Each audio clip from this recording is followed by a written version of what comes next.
ya en nuestra mesa de análisis, esperadísima mesa de análisis, siempre con temas importantes, y hoy tenemos un par de temas bien importantes. Uno es ahí, lo estábamos viendo ahorita en la pantalla, la imagen de la Radio Nacional de Colombia, que va a transmitir pues en vivo el mensaje de Gustavo Petro después de que se reúna con Donald Trump. Hemos estado hablando mucho de eso ayer y hoy, esta reunión que, bueno, no les voy a decir yo nada, porque más bien le voy a preguntar a mis queridísimos panelistas que ya están aquí. Gaby Arévalo, bienvenida. Muchas gracias, mucho gusto, buenos días. Y acá está, de este lado, Federico Anaya, hola, abogado, bienvenido, y Blanche Petris. Hola, Daniela. Vamos a empezar, Blanche, para que nos digas qué vamos a esperar de esta reunión de Donald Trump con Gustavo Petro. Pues es novedosísima, ¿no? Ese sí es uno de los giros sorprendentes que, bueno, nos están acostumbrando a unas sorpresas que no estaban en el radar de nadie últimamente en las relaciones internacionales, pero esta en particular había tan pocas probabilidades que en el corto plazo se reunieran Donald Trump y Gustavo Petro, y en un plan, supuestamente van en plan amables los dos, que realmente vale la pena echarle un ojo. Pero fíjate, Daniela, que a mí me parece muy interesante ver cómo se ha conducido Gustavo Petro este último año en las relaciones con Washington, y eso que desde el principio de su gobierno, primer gobierno de izquierda en la historia de Colombia, después de gobiernos de derecha y ultraderecha belicosos, años de la guerra más cruenta en la región, y Gustavo, que tiene un tono exaltado para referirse a los temas polémicos, pero 2025 fue en particular cosita en términos de fricciones y de relaciones tensas y intercambio de todo tipo de hostilidades, ¿no? Empezando por cuando Trump le da por deportar como marca de la casa a los migrantes que ha detenido encadenados en aviones militares como si fueran el Chapo Guzmán de regreso a México.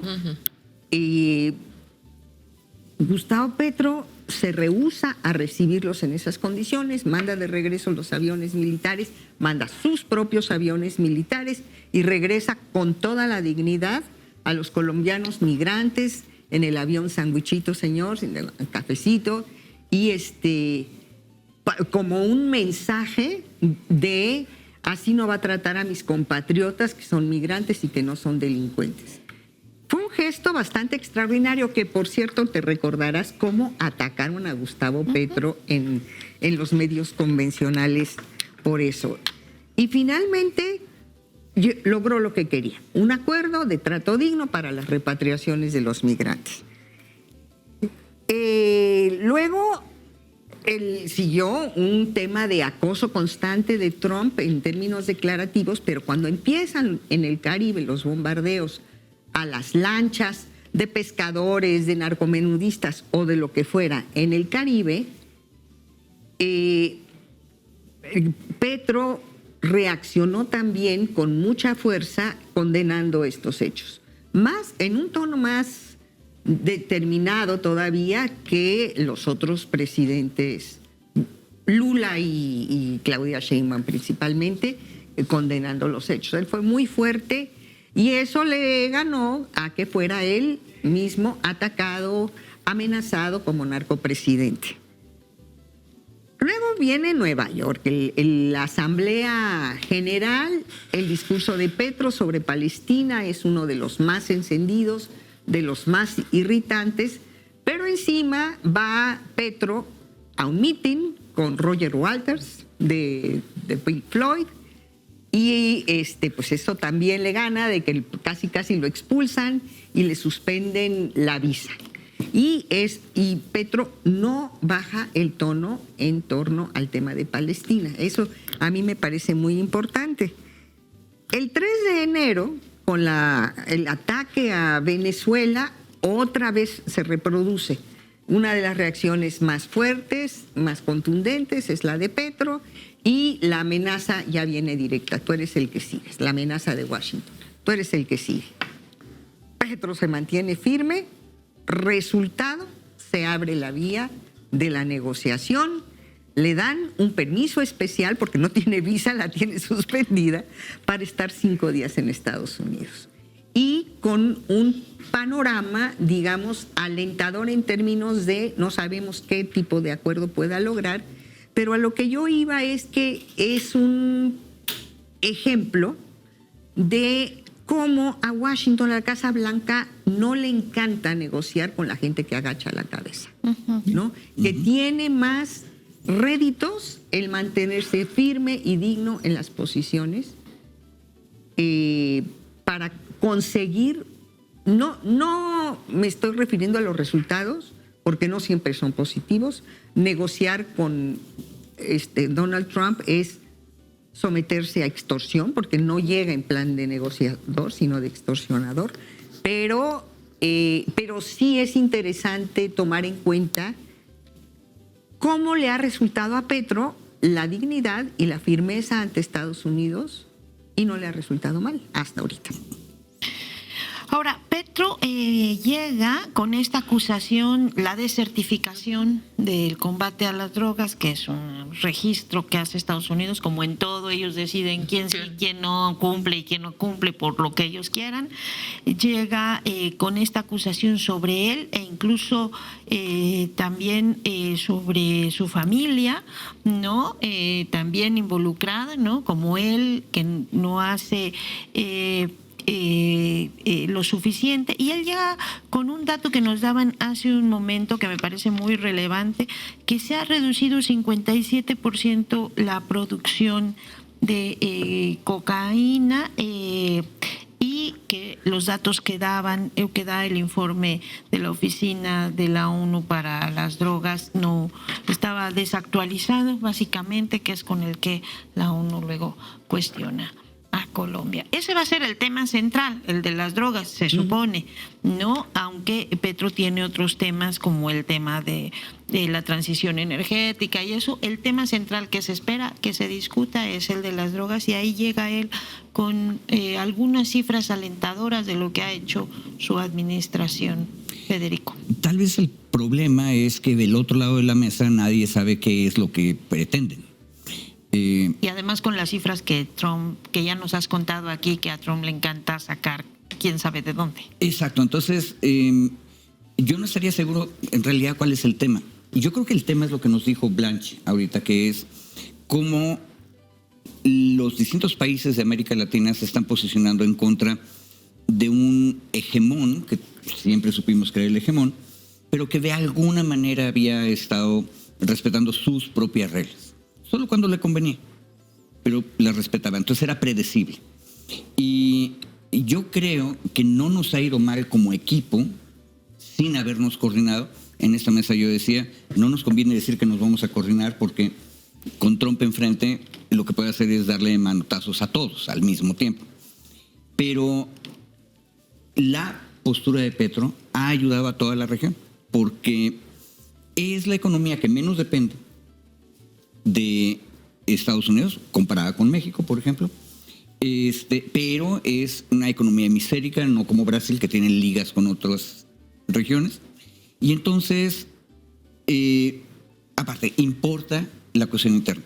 Detalle interesante, desde el día de ayer, Petro convocó a una reunión, y las imágenes que estábamos viendo ahorita eran una reunión en Bogotá, dándole seguimiento a la visita. Y un poco en broma, pero la verdad se asoma en las bromas, yo preguntaba, bueno, ¿y Petro ya llegó? Y la pregunta es, ¿lo van a dejar salir? Porque ese asunto de que esté por 5 días, pensemos en las locuras que está haciendo el ICE, y que la contraparte puede saltar de pronto a otra alucinación y decir, no, usted en realidad es el que tiene... Lo dijo Trump hace 3 semanas, tiene fábricas de drogas. No importa si bajaron o no la producción de cocaína. Entonces la pregunta es, ¿van a dejar salir a Petro? Yo creo que sí, por supuesto. En este momento, esta temporada, inicio de febrero, probablemente Estados Unidos está retirándose de un momento de agresión tremenda en enero. Pero no hay ninguna seguridad. Ahora bien, ¿qué tenemos que empezar a preguntar? ¿Qué puede Colombia estar buscando? Su economía con los Estados Unidos básicamente es cafetalera, si mal no me acuerdo. Ahí necesitamos a Carlos para que nos diga cuáles son los flujos. Extrañamente, el país que menos broncas tiene con Estados Unidos, México tiene el problema del petróleo con Cuba, Venezuela tiene el problema de cómo se va a reabrir la industria petrolera, es el que sí va y visita. Y creo que la agenda de Petro probablemente va a incluir a todo el resto de la región, porque tiene esa visión. Y creo que estamos improvisando bien. No creo que haya una coordinación de los países latinoamericanos, pero creo que los distintos jefes de Estado están jugando razonablemente en equipo frente a un monstruo del que no sabes qué esperar. Dice dijo Donald Trump, el presidente Petro ha sido muy amable el último mes o dos. Antes fue crítico, pero después de la incursión en Venezuela cambió mucho su actitud. Había dicho Donald Trump que Gustavo Petro era un mal gobernante, un inepto y no sé qué tantas cosas que no vamos a estar repitiendo, pero dice, bueno, cambió mucho su actitud, entendió después de que lo amenazamos un poquito y dijimos que íbamos después por él, entonces ya cambió.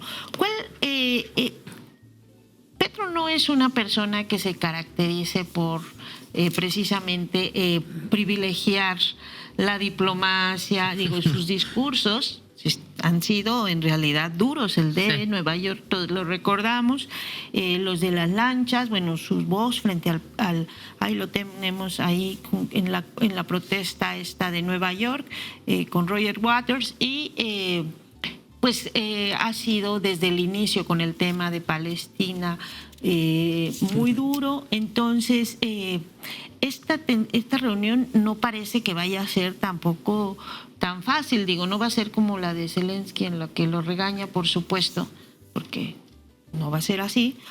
Pero tampoco... ¿Quién sabe? No, porque tendría que llegar como Zelensky, ¿no? A decir, sí, lo que usted quiera, y entonces, pues, va. Ahí sí se va como a Zelensky o como a Milei o como a María Corina Machado, que ni los voltea a ver.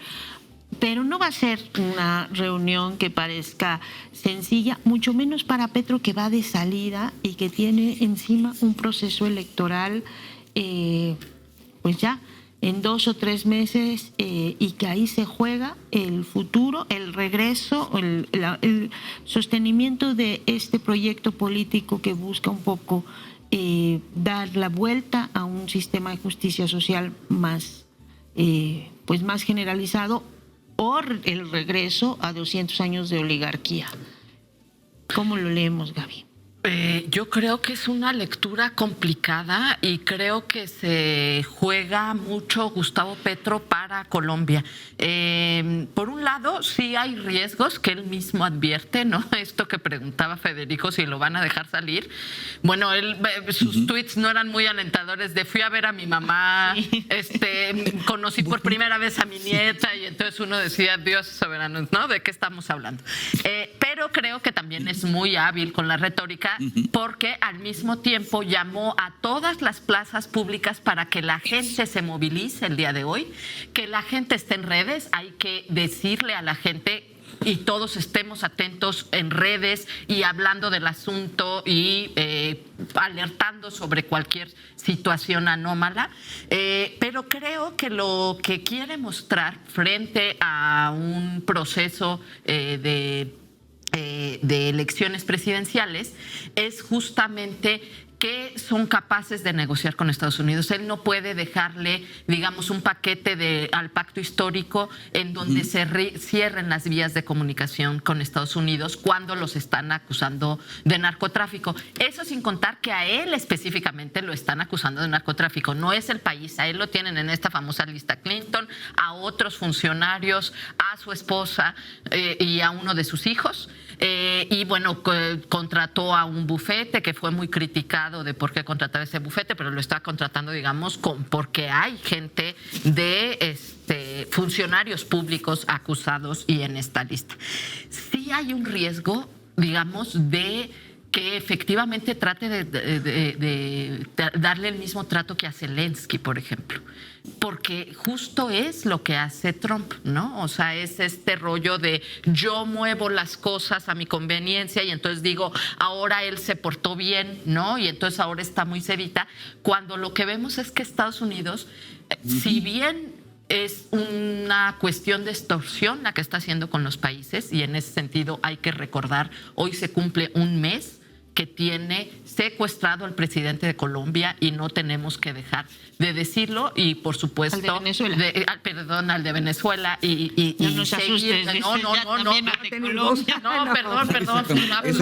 de Venezuela y por supuesto seguir pidiendo la liberación de Maduro, pero al fin y al cabo se tiene que sentar a negociar.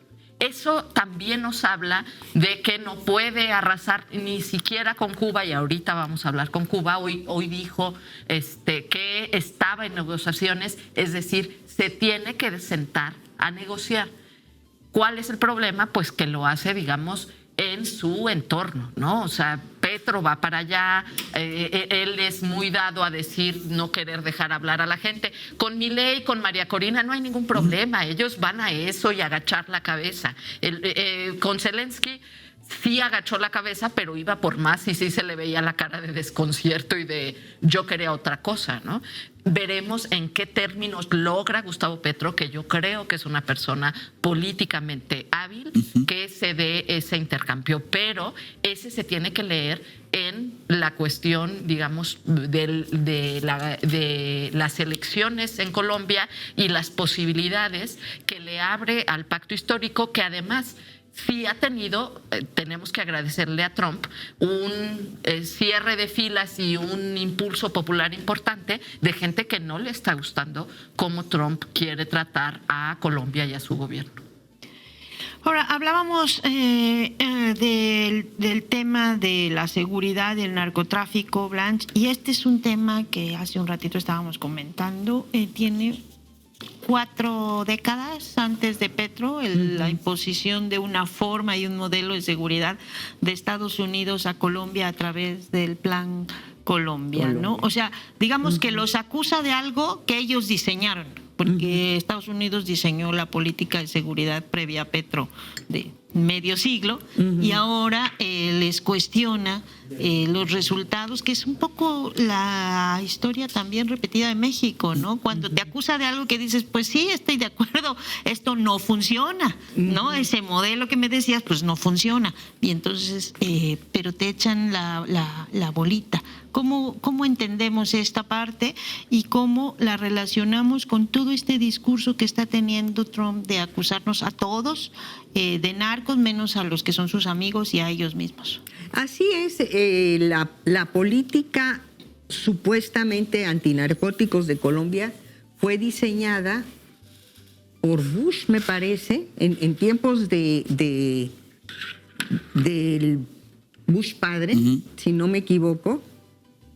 Bueno, puede ser que me esté equivocando, pero efectivamente es un diseño que más tarde se trató de imponer en México con el Plan Mérida, con Felipe Calderón, que no es para combatir al narcotráfico. En el caso de Colombia fue la cobertura para la intervención de Estados Unidos en las políticas contra insurgentes, muy sanguinarias, que llevaron a Colombia a ser primer lugar en masacres, en desplazamientos, en borrado de poblados enteros. Masacres fuertes, o sea, históricas, de una cuantía enorme de muertos como hay pocos antecedentes en América Latina. El periodo de Álvaro Uribe, 8 años, fue extremadamente sangriento y fue el aliado número 1 de Estados Unidos.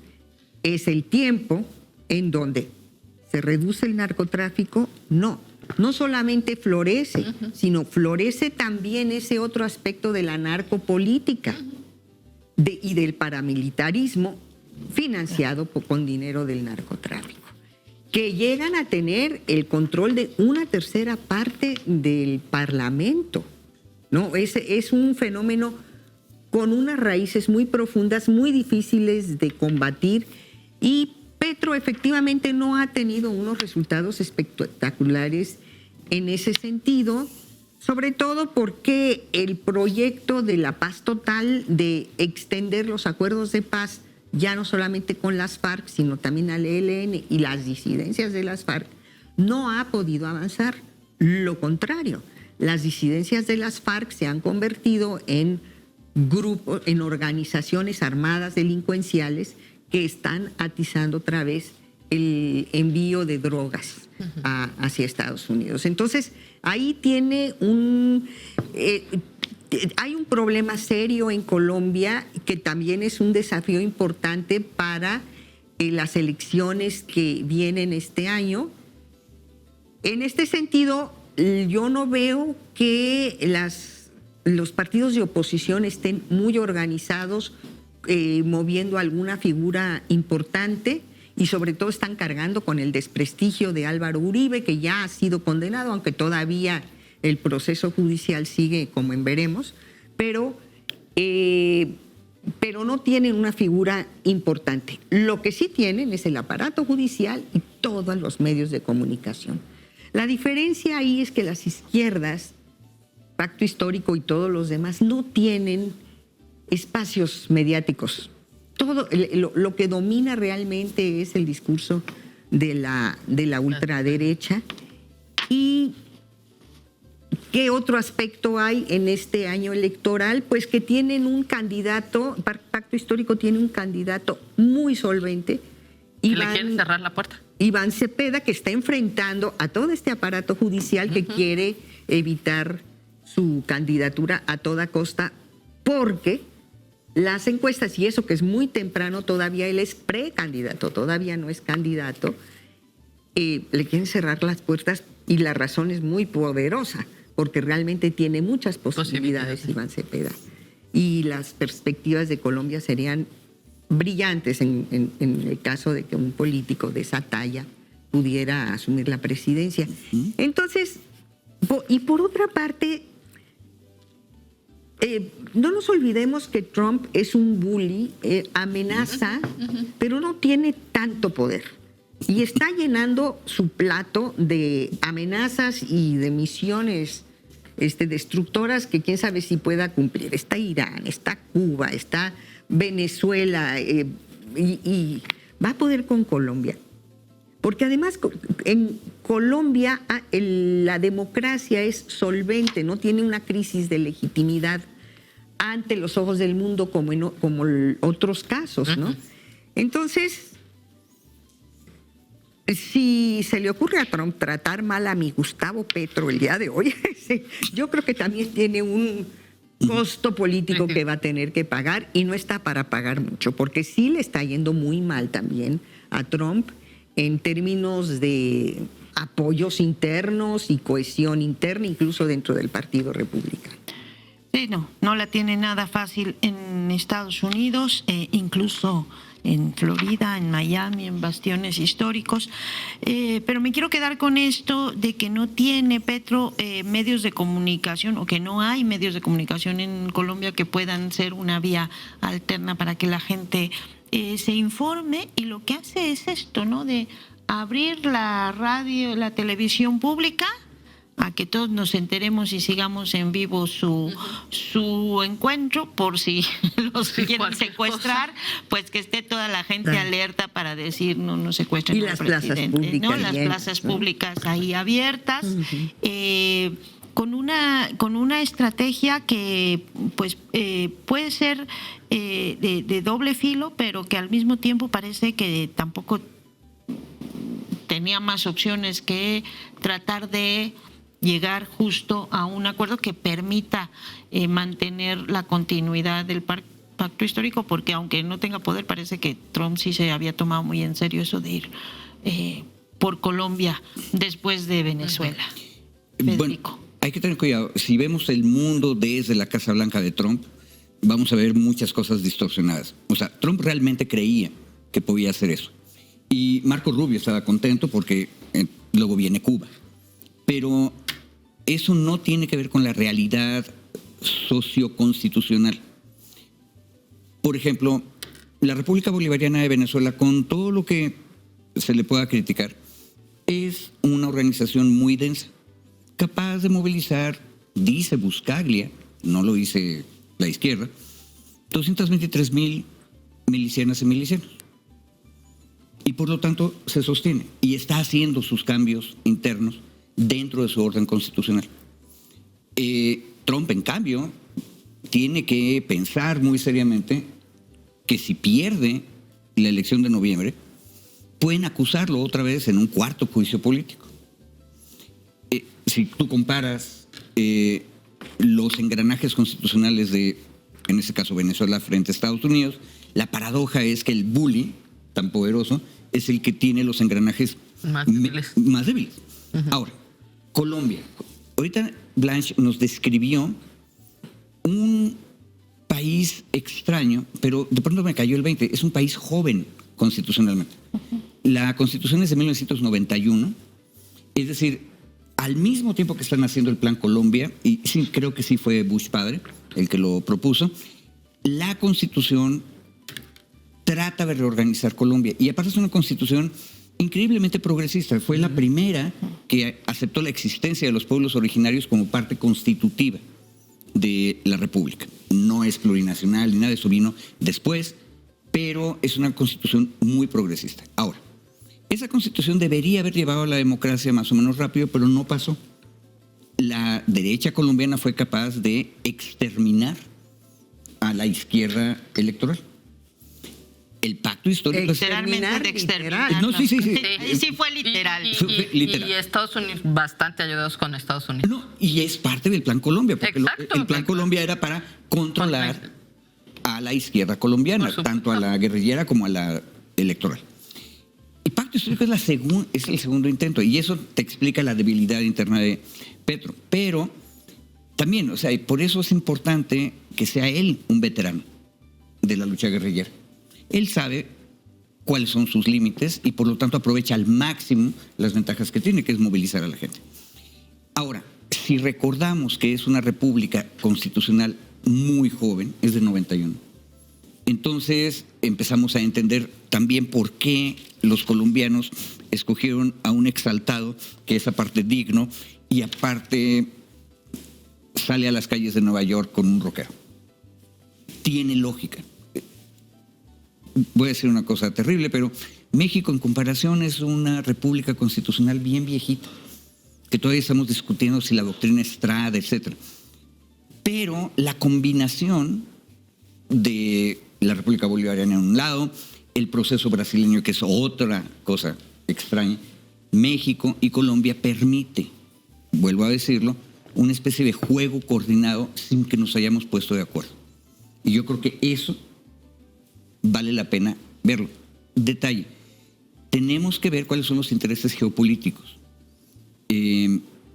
Colombia, sí es cierto lo que acabo de decir, que en 1989, por ejemplo, en realidad no había una República de Colombia que controlara todo el territorio.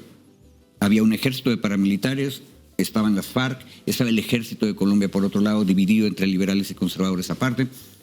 Es decir, no había país. El país nació alrededor de 1991, constitucionalmente hablando.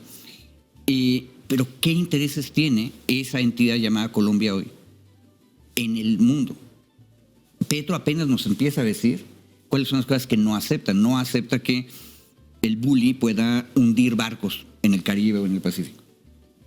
Pero la pregunta es, ¿qué más? No sabemos, capaz de que si sale bien la entrevista en la Casa Blanca tendremos alguna idea de cuál era la agenda colombiana en la reunión. Bueno, pues vamos a ver cómo va la entrevista. Gaby, Trump está, bueno, y lo hemos visto estos días, entre el fin de semana, entre Epstein y Minnesota. Yo decía, no sé qué distrae de qué, pero vamos, está entre esos dos el gran escándalo de Epstein y las grandes protestas que tienen epicentro en Minnesota. No lo tiene tampoco, él no está como para seguir perdiendo electores porque ha estado perdiendo popularidad interna, y en esos casos lo mejor es crearse un enemigo, el malvado, y llevar a su estrategia esta de presionar a fondo para que el otro ceda y luego decir, bueno, ahí nos quedamos, ¿no? En el camino de aquí hasta allá. ¿Cómo ves tú que puede generar esto, digamos, el efecto en la región, de lo que pueda salir de la reunión en ese esquema de Fox? De Trump, ¿cómo nos afecta a nosotros?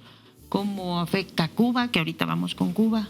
Claro, yo creo que efectivamente es esta estrategia de presionar a fondo, extorsionar, y en ese sentido tenemos que ser, digamos, tristemente realistas, que en esa extorsión todos los países de la región, todos tienen algo que ceder. Lo está haciendo Venezuela, seguramente Petro en Colombia, por supuesto Cuba, que tiene lo que sucedió con Venezuela, y varios analistas han hablado de eso, era por supuesto el efecto dominó que tiene con Cuba, ¿no? Tú controlas el petróleo en el país que era el principal quien le suministraba el petróleo a Cuba, ¿no? Entonces hay un efecto ahí inmediato, ¿no? Y luego, cuando México empieza a mandar en cantidades que no eran las de Venezuela, amenazas a México con ponerle aranceles. Es decir, siempre hay algo que los países tienen que ceder. México dice, no me parece justo, pero deja de mandar petróleo y dice, bueno, vamos a mandar ayuda humanitaria, porque a eso no le pueden decir que no hasta el momento en que tendríamos que ver qué otra, digamos, como extorsión se le puede ocurrir. De todas maneras, en esos escenarios se tiene que sentar a negociar. Tampoco es, y lo hemos dicho mucho en esta mesa, que frente a eso tenga todo por ganar. También tiene que ceder en cosas, y eso es el aprendizaje que creo que también se puede llevar la región, ¿no? Es decir, el que había tenido, digamos, la voz más dura en todos los temas, yo creo que un tema que Petro va a tratar de sacar es la agenda medioambiental, porque es parte de, digamos, su discurso durante todo su mandato, y además es parte por la que critica a Estados Unidos por ¿no? su dependencia del petróleo y los combustibles fósiles. Creo que en eso, en esa forma en que se ha plantado Petro, sí hay un aprendizaje para el resto de los mandatarios, ¿no? Sí. Incluso él, que ha sido la voz más dura, que ha estado hablando por Palestina, no solamente fuera, sino en el territorio norteamericano, está ahorita negociando o hablando, digamos, en términos más o menos, esperemos que así se mantengan, ¿no? En términos diplomáticos, con ese bully que es Donald Trump. Entonces, por ejemplo, a México, pues es un aprendizaje de no todo tiene que ser que nos espantamos y bajamos la voz y tratamos de pasar desapercibidos, ¿no? Considerando, por supuesto, que el comercio entre Colombia y Estados Unidos no es de la magnitud ni está atado como está México con Estados Unidos. Pero sí creo que en esta cuestión hay un aprendizaje también para que le suelte un poquito la cuerda a Cuba, y eso es algo muy importante en el que todos los países de América Latina nos tenemos que implicar, no nada más decir Cuba resiste, etcétera, porque es mucho pedirle a la población que sola resista, sino que los países tienen que hacer algo para que le suelten un poco la soga que le tienen ahorita al cuello y que los tiene, si sigue así, al borde de una crisis humanitaria de grandes proporciones. Vamos con Cuba. Por supuesto que Colombia vamos a estar pendientes de lo que ocurra hoy, y por supuesto que además si Petro le va bien, va a ser un impulso muy importante para el proceso electoral, el pacto histórico le va a dejar ahí un poco de camino, pero vamos con Cuba, a ver si tenemos ahí la imagen de este medio de un gran amigo de Blanche Petrich, que dirige un gran amigo de Blanche Petrich que se llama Pablo Iriart. Ay, Dios. La Aurora, que acaba de salir este año, pues ya saben que siempre empiezan a salir más y más medios de derecha, y que trae esta nota que por supuesto está muy dirigida, ¿no? Hijo de Raúl Castro habría estado en México para negociar con funcionarios de Estados Unidos, información filtrada ni más ni menos por la CIA. Blanche. El papel que hacen los medios y el trabajo que tenemos además enfrente. Por supuesto, hoy pues la información oficial es que no hay mesa de negociación, que hay relaciones bilaterales, que hay, por supuesto, seguramente múltiples vías de contacto, pero no una negociación, aunque están abiertos a un acuerdo en condiciones soberanas. Respeto mutuo. ¿No? Ay, qué rico, porque aquí hay una cantidad de información, gracias al medio Aurora, de extrema derecha, porque a mí me parece una buena noticia, si es que fuera cierta, de que haya el hijo de Raúl Castro, que son figuras políticas muy activas, los descendientes de los Castro, por cierto, haya estado en México negociando con funcionarios, quién sabe de qué nivel de Estados Unidos. Si eso fuera cierto, es simple y sencillamente una más de una historia de más de 60 años de contactos, de diplomacia encubierta que nunca se detuvieron. Y eso es una parte fascinante de la historia poco contada entre Estados Unidos y Cuba. Hay este libro que se llama La diplomacia encubierta, Black Channel, el canal de atrás. Por algo le llamaron de diplomacia encubierta en la traducción en español, pero de Peter Komluth y Leo Grant, que tiene unas cosas ricas, historias que no se conocen bien todavía.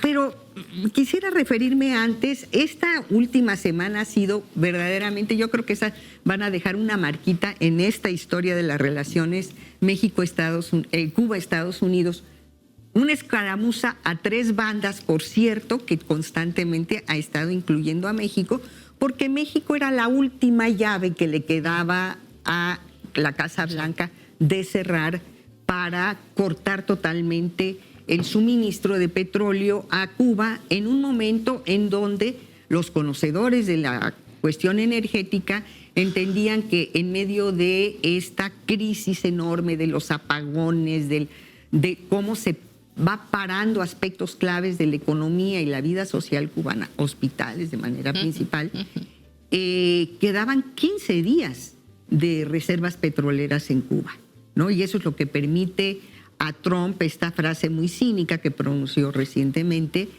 no va a sobrevivir, ¿no? Cuba no va a sobrevivir.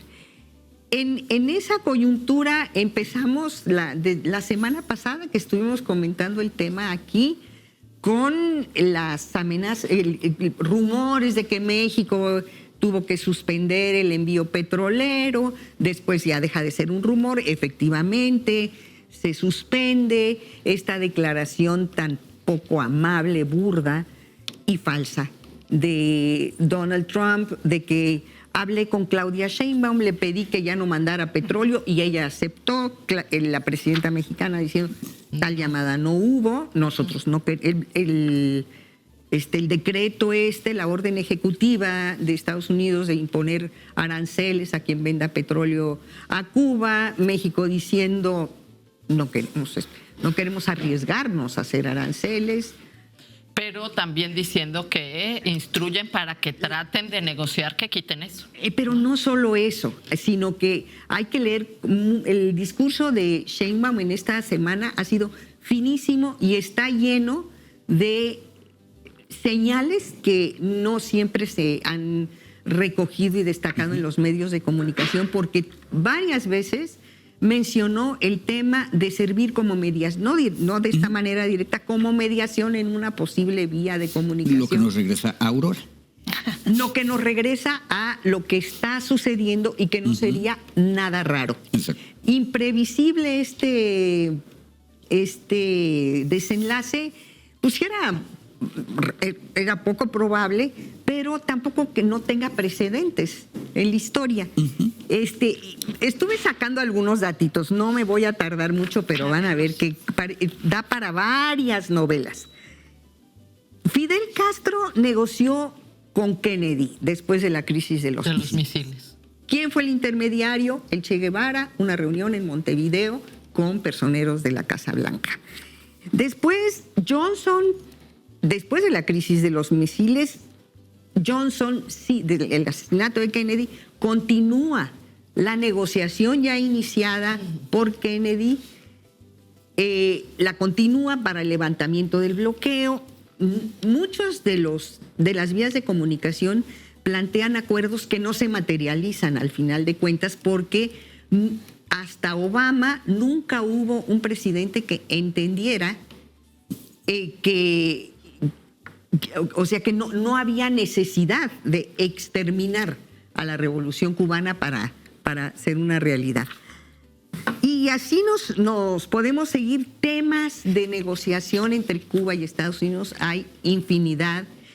El libro está maravilloso, lleno de anécdotas. Por ejemplo, cuando la crisis de los balseros, ¿no? Es Clinton y está Fidel Castro, y finalmente hay una muy novelesco, ¿no? Interviene Carlos Salinas de Gortari, García Márquez, Carlos Fuentes. Hay todo un montón de contactos para encontrar una solución sobre el tema, y que finalmente lleva a Fidel Castro a decir: ok, vamos a cerrar la llave de los Marielitos para que no sigan llegando este puente marítimo a Florida, ¿no? Cuando el tema de los pilotos cubanos, los 5 presos, que le llaman los 5 héroes en Cuba por el derribamiento de una avioneta de Hermanos al Rescate, también hay negociaciones muy interesantes. Y curiosamente es en el periodo de Carter, de James Carter, que hay menos resultados y menos contactos, porque a pesar de la buena voluntad de Carter, se atraviesa el tema de la participación del ejército cubano en los conflictos africanos, Angola, Namibia. Entonces eso le complica muchísimo el escenario a Carter y no se puede avanzar en ese sentido. Pero hubo negociaciones hasta con Bush. Yo creo que el periodo de menos resultados en este sentido fue Biden, porque no tuvo ningún interés por también la falta de sofisticación política de este demócrata que pues, sí tiene ha dejado un recuerdo triste y mediocre en la historia. Pero bueno, esto no es novedoso que estén ocurriendo este tipo de cosas. Ahora veremos cuál es la materia también y el contexto de esta negociación. Siempre ha sido pequeños acuerdos, pequeños temas, no son pequeños. Migración, comercio, canje de prisioneros de un lado al otro ha sido importantísimo. Y siempre han estado estos temas bilaterales, pero el de mayor peso es el que Cuba siempre se negó a abordar, que es el de los cambios políticos internos, la transición a la democracia, como lo llamarían desde la Casa Blanca. Pero a mí me está saltando un dato. Díaz-Canel, el presidente Díaz-Canel, está en su segundo periodo en la presidencia. Hay una reforma a la Constitución cubana que aprobó la Asamblea Nacional, yo creo que en el 2019. Díaz-Canel está en su segundo periodo presidencial, que son de 5 años, ascendió en el 23. Le quedan no sé, 2 o 3 años de la presidencia. Entonces, la transición está dada. Y me voy a, además, un brinquito para atrás todavía, perdón que estoy abusando del micrófono, pero este pasaje también es muy importante. Cuando Obama, ¿no? Obama es el único que dice, llevamos 60 años tratando de derrocar a la revolución y no hemos logrado, vamos a intentar otro enfoque, se restablecen relaciones. Raúl Castro, en el libro Cuba, el futuro a debate, de Gerardo Arreola, describe muy bien cómo Raúl Castro es el que apuesta por las reformas más profundas, llegan a estar como iniciativas en el legislativo. Y yo me acuerdo cuando el restablecimiento de relaciones, muchos cubanos decían, las reformas están ahí y están ya tan maduras que se caen de la mata. Y reformas políticas, ¿eh? Pero Díaz-Canel,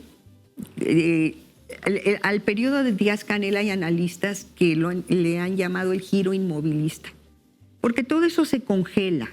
Hay una burocracia del Partido Comunista que ha sido incapaz de avanzar y profundizar en esta vía y que han enfrentado momentos también durísimos, ¿no? Ya el COVID y también una creciente inconformidad popular. Eso tampoco se puede tapar el sol con un dedo, y muy lógica por las situaciones tan complicadas que se están enfrentando en términos de la economía interna.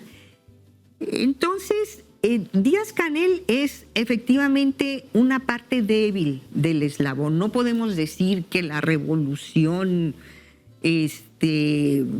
va a poder hacer frente a esta coyuntura sin ceder a algunas cosas también, como decía Gabriela, ¿no? Entonces, pues la moneda está en el aire.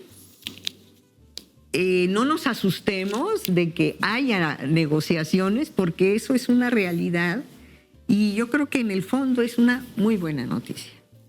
Pues vamos a ver cómo van las noticias de eso. Estábamos viendo aquí imágenes precisamente de el primer encuentro. Ya se saludaron, ya pasaron la parte de los funcionarios. Ahí va, dicen que va a ser todo muy cordial. La transmisión la va a tener la radio pública colombiana, pues todo lo que dure. No sabemos tampoco cuánto tienen pactado conversar, pero bueno, ahí están las imágenes de la televisión colombiana, que pues será importante, ¿no? Lo que dice la gente, porque están movilizando a través de la televisión a todas las personas, opinando, diciendo, Ahí ya ganó Petro. En esa movilización ya ganó dice, Petro. bueno, pues ya ahí va, por lo menos en lo que es lo público, ahí ya le está ganando, porque está generando esta expectativa enorme entre la población colombiana, que seguramente va a ser muy difícil que lo retengan así, eso seguro. Pero bueno, parece que ahí va la cosa. Federico, sobre el tema de Cuba, sobre los cambios que tienen que hacerse, que no sabemos todavía cuáles van a ser, hay un asunto que es complejo y que tiene que ver con, pues, al final de cuentas, la energía es fundamental. O sea, puede mandar China arroz, puede mandar México enseres, claro, pero si no tienen energía, no tienen hospitales, no tienen universidades, no tienen camiones para que recojan la basura. No tienen una serie de cosas. Y al final lo que se plantea y lo que entre lo que van a poder lograr hacer y las aspiraciones o los deseos de Marco Rubio, quizá hay mucha diferencia o hay mucha distancia, pero sus deseos sí están un poco en estrangularlos, ¿no? Bueno, a ver, capaz de que vale la pena poner algunos números. Por eso estoy triste que no haya venido Carlos, porque él habría podido complementar y corregir. Pero vamos a reclamar y le vamos a poner falta. Pero hice un poquito de tarea, le pregunté a un compañero que sabe bien del asunto, y lo que alcancé a sacar es más o menos lo que sigue. Barriles de petróleo por día. Cuba, para mantener el sistema energético funcionando y todo lo demás, lo que dijiste, necesita 80,000 barriles diarios. Ahora, Cuba produce petróleo, que luego se nos olvida, y produce 40,000 barriles diarios. Entonces, nada más le falta la mitad. Ahora, esa mitad la proveía básicamente Venezuela. Y desde hace años, es el Pacto de San José. A México no le tocaba proveer a Venezuela, proveíamos a otros. A Cuba. A Cuba, perdón. Exactamente. Que eso es parte de los arreglos. O sea, tampoco ayudamos tan directamente al régimen Castro comunista. Pero el problema es, Venezuela bajó su producción tremendamente y ahora ya no le estaría mandando. Entonces hay que cerrar la llave mexicana. Ok. Detalle, México en el mejor momento estuvo mandando 17,000 barriles por día. En otras palabras, todavía faltaba otro tanto. Cuba, en el peor de los escenarios, se tiene que quedar con la mitad de su suministro. La pregunta fuerte es, ¿qué otros actores hay? Y yo he insistido en varios espacios que lo tenemos que decir desde los medios y desde la sociedad civil. Hay que decirle al gran productor de petróleo de América Latina, que no es ni México ni Venezuela, es Brasil. México está produciendo ahorita 1,5 millones de barriles diarios, Venezuela 0.7 millones, pero Brasil produce 3.5 millones de barriles al día. Y aparte es parte de los BRICS. Y aparte tiene, en términos de la democracia liberal que dice Estados Unidos que defiende, tiene buenas credenciales. Brasil no quería que Venezuela entrara a BRICS con el alegato liberal democrático. Entonces, en términos humanitarios, bien puede entrar para que Cuba no se caiga. Ahora, otro detalle. Abajo de lo que nos dijo Blanche, que es esta extraña danza a tres entre Cuba, Estados Unidos y México, donde lo que dijo Aurora bien podría ser cierto porque ha pasado en otras ocasiones, hay una cosa más antigua y más profunda, que por cierto nos conecta con un proyecto emblema del obradorismo, que es el tren interoceánico. Luego se nos olvida en esa época de modernidades electrónicas que la geografía se impone siempre. La inmensa mayoría del tráfico comercial del mundo sigue ocurriendo vía marítima. México invirtió muchísimo en los puertos de Coatzacoalcos, Salina Cruz y el ferrocarril. ¿Y de qué le sirve a cualquier compañía china o australiana pasar las cosas rápido a Coatzacoalcos si resulta que el Golfo de México está cerrado porque se cayó el régimen cubano, Marco Rubio es el presidente de Cuba y entonces Estados Unidos puede bloquear el estrecho de Florida y el canal de Yucatán al mismo tiempo? Bueno, eso es regla geopolítica antigua. Hace 103 años, México y Gran Colombia, Guadalupe Victoria y Bolívar, firmaron un tratado de defensa y ataque para liberar a Cuba del mando español, porque los españoles estaban haciendo piratería en el Gran Caribe. Por cierto, esto es antes de la doctrina Monroe. Hay que quitarle el don a la doctrina Monroe y ponerla en su origen.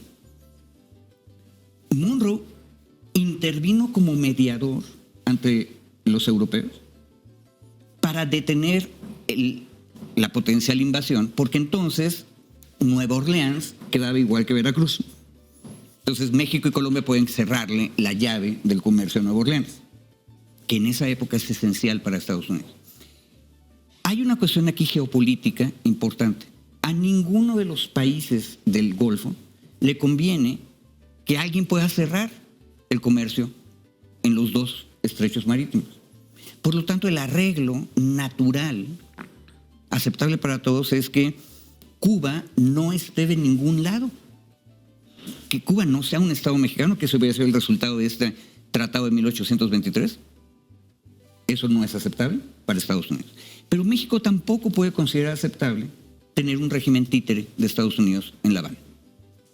Ese es el límite. Y es el límite del comercio. ¿Para qué invertimos en el interoceánico?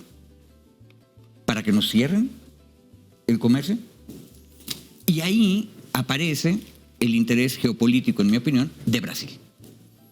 Brasil tiene una inmensa cantidad de intercambios y en algún momento va a empezar a utilizar también el interoceánico.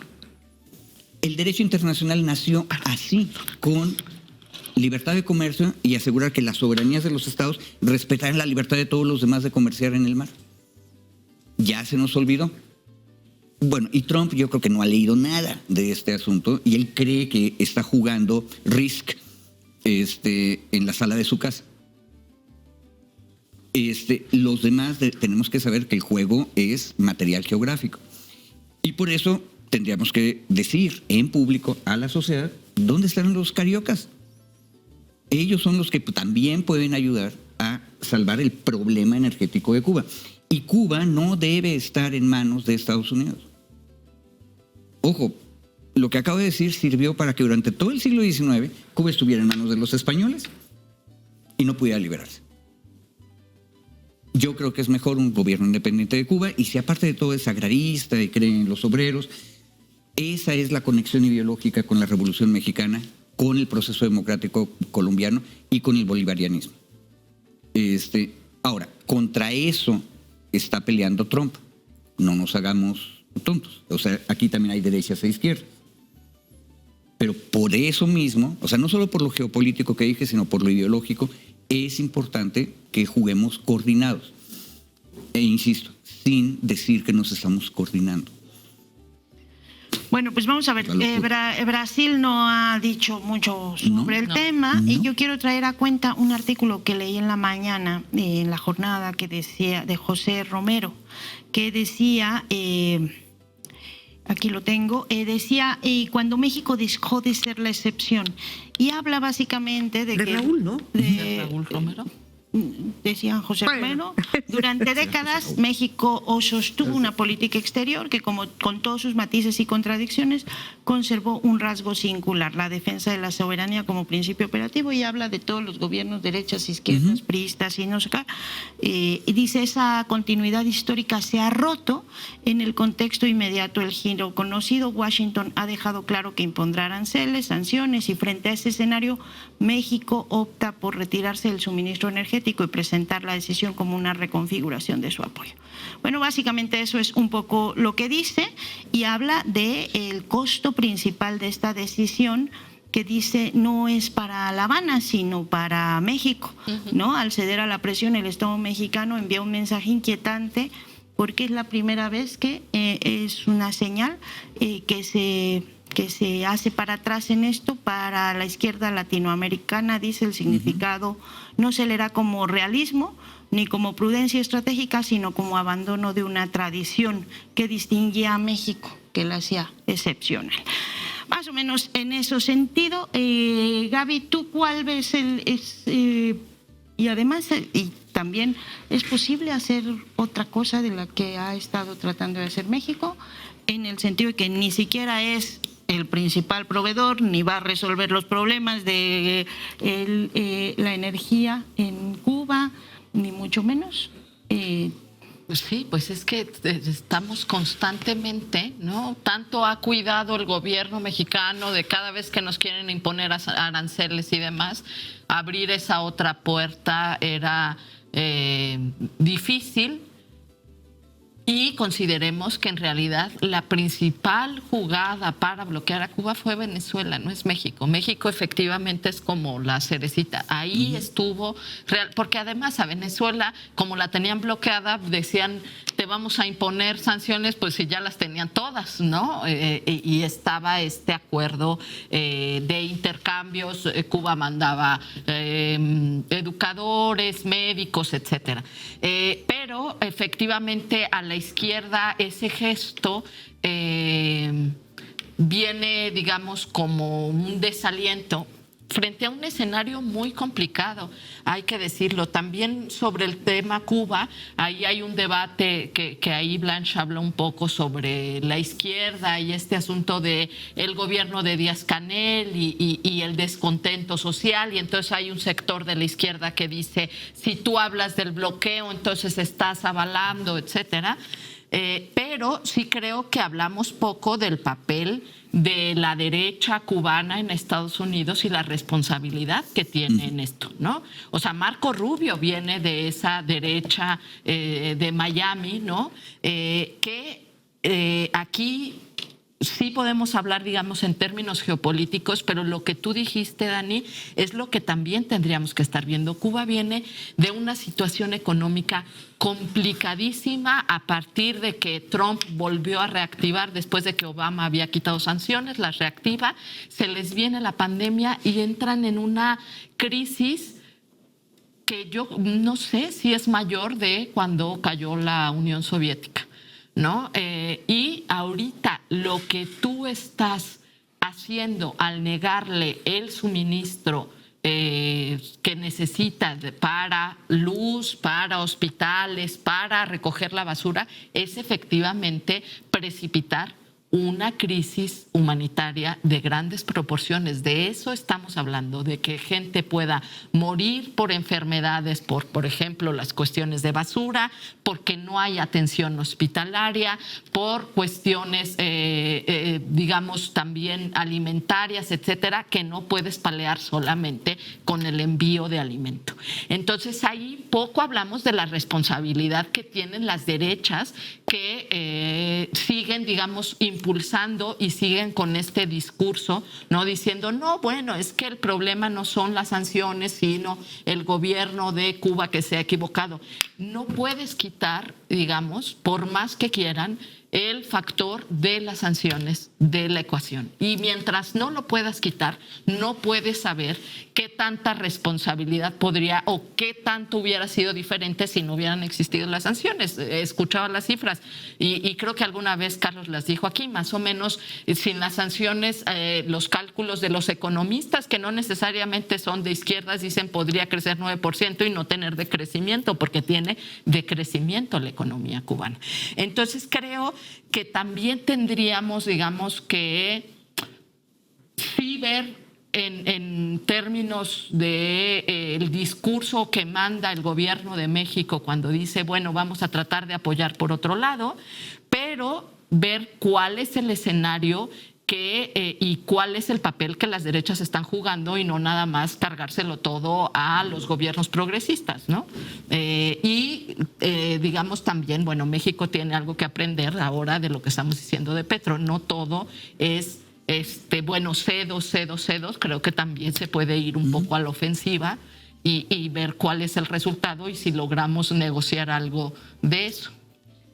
Son 11:13 de la mañana, como siempre, un placer esta mesa, escucharles a todos y además ir viendo cómo vamos desenmarañando toda esta maraña. Blanche, nos preguntan que si puedes repetir los nombres de los libros que has citado. Vamos a ir cerrando mientras seguimos viendo acá la transmisión de la televisión colombiana. Les voy a pedir un cierre cortitito de 30 segundos, un minuto, igual para saber con qué nos quedamos para la agenda de esta semana, cuál es la idea central, qué de todo esto creen que es lo más importante, diría nuestra compañera Laura Arroyo allá en España, en el tablero, los titulares de mañana. Blanche. A ver, rapidito, diplomacia encubierta con Cuba, historia de las negociaciones secretas de Washington, La Habana. Los autores son Leo Grande y Peter Kornbluth y lo publicó Fondo de Cultura Económica, me parece que en el 18. Y luego está el libro de Gerardo Arreola, Cuba, el futuro a debate. Ese se ha de haber publicado en el 22. Es un libro reciente, que agotadísimo, tiene ya un montón de reediciones y es clave. Pero voy a citar, por pura mala gente, otro que era Los últimos días de Castro, de Andrés Oppenheimer. Lo publicó en los 90s. Castro todavía duró casi otros 20 años. Y esta idea de las derechas de que este año si cae el régimen, lo venimos oyendo de toda la vida y ahora se está oyendo mucho en la televisión. Qué chistoso y qué lejos de la realidad está. Y voy a hacer un apunte rapidito, más que conclusivo, sobre si nos sentimos muy orgullosos los mexicanos de esta política exterior independiente que desde los 60 se negó a romper relaciones con Cuba para continuar con una relación de amistad y de solidaridad, que fue el único que votó en contra de la expulsión de Cuba de la OEA. Pero, bien, pero también esa historia está llena de pliegues y capítulos oscuros. Y hay un poco el mito, y el mito no nos permite tomar nota de otras cosas. Por eso yo no creo que haya una ruptura gravísima, porque la presidenta de México decida no mandar petróleo en estos momentos por las presiones de Trump. No hay que olvidar que desde Echeverría, que era el súper amigo de Fidel Castro, era también un agente de la CIA y que también fue el gran amigo y solidario con los chilenos, pero también tuvo una política encubierta en contra de Allende, favoreciendo al pinochetismo, y también en contra de Cuba, de gran comunicación subterránea con el gobierno de Nixon. Nunca hay que olvidarlo. Y también se nos olvida el periodo desde Ernesto Zedillo hasta Peña Nieto, pasando por Fox y Calderón, que México se pasó del bando de los agresores, de los que favorecían el aislamiento de Cuba de las relaciones hemisféricas. Entonces, son los pliegues de la historia que cae bien de repente recordarlos, ¿no? Yo tomaría una cosa que dijo Blanche acerca de las reformas constitucionales en Cuba. La realidad es que es mucho mejor tener una república constitucional y democrática densa. Eso es México, pese a todas las contradicciones.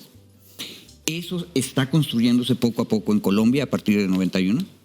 Y eso existe, aunque le duela a todo el mundo, en la República Bolivariana de Venezuela. La pregunta es si en Cuba hay un equivalente, porque el problema del personalismo, ese es en todo el mundo un problema, es que tú no puedes depender de los fundadores de la República. Necesitas que la República funcione sola. Y lo que nos dijo Blanche es importante. El régimen cubano ya hizo las reformas constitucionales que permitirían su reproducción interna constitucional dentro de mecanismos democráticos. Y ahí se perfila una situación aceptable geopolíticamente. Capaz de que ya no son Castro, capaz de que son otras gentes, pero es el régimen que se está reproduciendo a sí mismo. Y eso es razonable. Sin que tengamos un poder colonial, que era España en el muy antiguo, o un poder protocolonial, que es Estados Unidos. Eso sería aceptable. Pero, ojo, el problema es, ¿eso realmente puede funcionar o no? Porque de eso depende el interés nacional de México. Que, ojo, perdón por decir las cosas así, pero primero es la seguridad de los estrechos y el paso, y después, que viene muy bien, que aparte tengamos afinidad ideológica. Pero después. Pero yo diría que, no es nada más la afinidad ideológica. Mucha gente dijo, en Gaza tenemos que vernos reflejados el resto del mundo. Lo que intentan hacer con Cuba no dista mucho, no por la violencia con la que Israel ataca a Gaza, pero sí por tratar de asfixiar a la población, llevándola, insisto, otra vez a una crisis humanitaria de grandes proporciones. Yo me quedaría con lo que pusieron en los titulares en Colombia de tú a tú y la movilización popular en Colombia, porque aunque su constitución sea muy nueva, los poderes oligárquicos en Colombia, en Perú y los que lograron desmontar en Venezuela, eso es lo que la oposición venezolana no soporta. De verdad no conocemos y estamos bastante lejanos en México de cómo funcionan esos grupos de ricos en el poder que no lo sueltan. En Perú ya lo vimos, ¿no? Y no han podido regresar, y con golpe de Estado, asesinatos y demás, no se ha podido desmontar ese poder oligárquico. Aquí se tiene que mantener en Colombia este intento de revertir ese poder. Muy bien. Bueno, con eso nos quedamos. Les agradezco mucho. Hay una información ahorita que se aplazó 9 días la segunda audiencia de Nicolás Maduro, Cilia Flores en Nueva York. Es la última información que tenemos. Muchas gracias, como siempre, por estas mesas y no han de análisis arrestado a que Petro. son tan queridas. No han arrestado a Petro todavía.